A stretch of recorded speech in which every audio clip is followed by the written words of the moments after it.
Olá, queridos, eu sou José Antônio, canal Vida Agora. Hoje eu quero falar com vocês um assunto bem interessante e que pelo menos eu penso que deve ser do interesse de cada cristão, de cada um que conheceu a Cristo, né? Qual o propósito da minha salvação? É bem verdade que sabemos, queridos, que somos salvos para vivermos eternamente com o Senhor, para termos vida com Deus aqui e na eternidade. Sim, isso é ponto pacífico, mas há um propósito que o Senhor tem para com as nossas vidas a partir do momento que aceitamos Jesus e que permanecemos na terra. Nós não subimos para o céu ainda, estamos aqui. E Jesus, queridos, está escrito no livro de Mateus, capítulo 28, versículos 19 e 20. Ele deixou escrito isto, que diz assim: Ide e fazei discípulos de todas as nações, batizando-as em nome do Pai, do Filho e do Espírito Santo, ensinando-as a guardar tudo que vos tenho ensinado. Queridos, há algo muito maior do que nós podemos imaginar dos ensinamentos de Jesus para as nossas vidas. Jesus não morreria numa cruz simplesmente para passar apenas ensinamentos, até porque já existia lei, existia princípios já pré-estabelecidos. Os ensinamentos de Jesus, eles vão além do que ensinamentos, do que princípios, do que mandamentos. Todos eles são importantes. Todos eles devem fazer parte, sim, daquele que foi transformado por Jesus. Mas há algo, queridos, que o Senhor quer que eu e você saibamos, quer que eu e você hoje tenhamos uma ideia muito clara, e mais do que isso, venhamos tomar posse disso e venhamos viver dessa maneira. O que é isso então? O modelo de Jesus, o modelo de discipulado de Jesus, de ensinar, de fazer discípulos, ele tinha como propósito principal imprimir a sua vida na vida do seu discípulo, imprimir o seu espírito, os seus propósitos, a sua visão, a sua missão na vida dos seus discípulos. Discípulo é aquele que anda nos passos do seu mestre. Não é como eu dizer que eu sou cristão simplesmente porque eu vou numa igreja, simplesmente porque eu leio a Bíblia. Tudo isso é muito bom e deve sim fazer parte e faz parte de quem é discípulo. Porém, não é só isso. Jesus, queridos, ele sempre teve o propósito de multiplicar-se. Tanto é, queridos, que no momento que ele disse essas palavras para os seus discípulos, ele sabia que já havia conseguido imprimir os seus discípulos a ele próprio. E os seus discípulos sairiam dali, não vivendo mais para si mesmos, mas vivendo para o Senhor. Entendendo aquilo que Jesus Cristo disse no Getsemane: Pai, que não seja feita a minha vontade, mas a tua. Cristãos que ainda não ficam no meio termo, um pouco eu quero fazer as coisas que eu gosto, um pouco eu busco a Deus, um pouco eu leio a Bíblia, um pouco eu faço outras coisas. Queridos, o Senhor veio fazer discípulos. Ele não veio fazer apenas crentes, ele não veio fazer apenas evangélicos, ele não veio fazer, em hipótese alguma, religiosos. Não, ele veio fazer discípulos.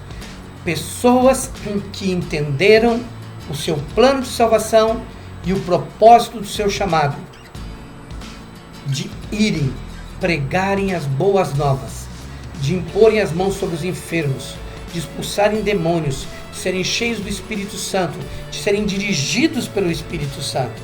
O próprio Jesus disse em um determinado momento, queridos: nada do que eu faço por mim mesmo. Tudo que eu faço, eu ouço do meu Pai e aí eu faço. E é esse estilo de discípulo que Jesus Cristo veio gerar.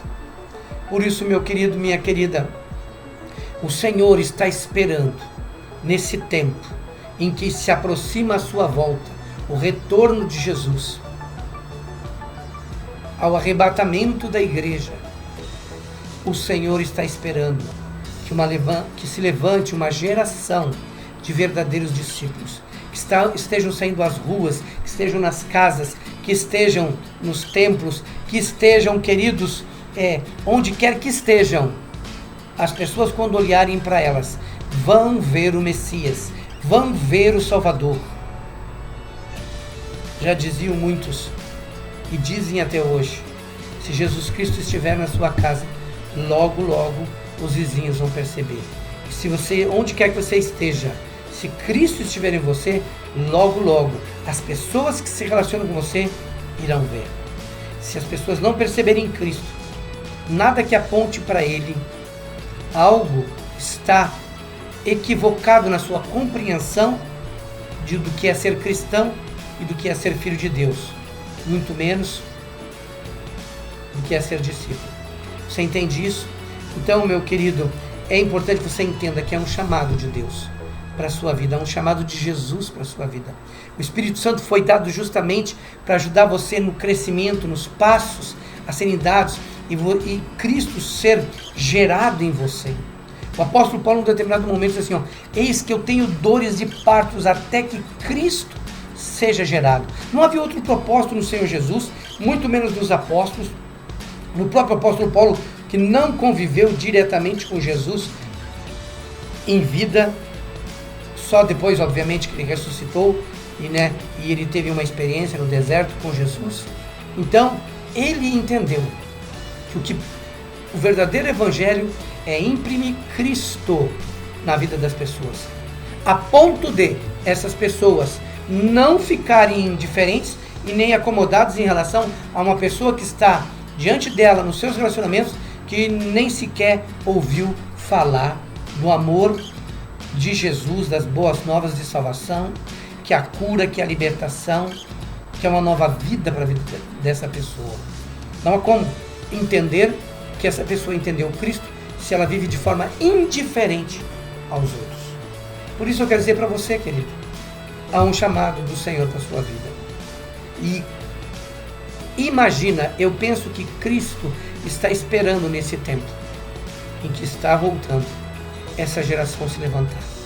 Geração de verdadeiros discípulos. Geração de discípulos que as pessoas olhem e o confundam com Jesus, por conta de você estar tão conectado a Ele, tão ligado a Ele, vivendo, não negociando com outros deuses, não negociando com falsos deuses, não negociando com filosofias que têm frases bonitas, mas não tem base de sustentação. Somente Jesus é que sustenta as suas palavras. Ele tem o poder de cumprir todas as suas palavras na nossa vida. E aí, queridos, imagine quantas pessoas vão estar se voltando para o Senhor Jesus nesse tempo. Quero que você reflita sobre isso, gostaria que você meditasse um pouco sobre isso, né? De que forma você se vê, que tipo de discípulo você entende que é. Você tem transmitido Jesus? Você tem transmitido por onde você está, por onde você vai? Cristo é conhecido por onde você anda? Por isso eu quero dizer para você, é esse tipo de discípulo. Jesus disse, os meus discípulos, pelos frutos os conhecereis. Então, meu amado, minha amada, reflita, pense a respeito, medite os evangelhos do Senhor Jesus. Perceba o quanto Ele está querendo imprimir Ele próprio em sua vida. E aí você não terá dificuldade de levar a salvação do Senhor para quem te ouvir. Grande beijo no seu coração, que o Senhor te dê a graça e o desejo de estar se voltando para Ele hoje, se apresentando para ser o seu discípulo. Deus abençoe a sua vida.